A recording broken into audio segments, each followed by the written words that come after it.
Hello everyone. Today I'm going to show you how to create a text flicker effect in Adobe Premiere Pro.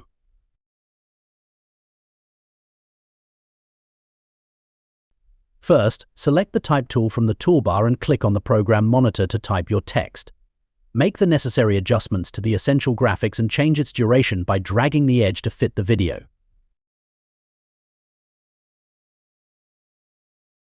Open the Effect Controls panel by going to Window and selecting Effect Controls. Select the text layer and go to the opacity setting.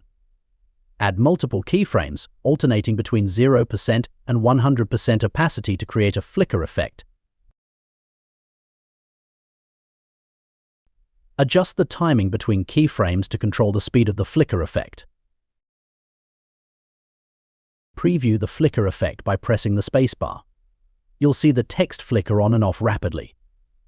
Now you know how to create a text flicker effect in Adobe Premiere Pro. Thanks for watching. Don't forget to subscribe and leave a comment if you found this video helpful.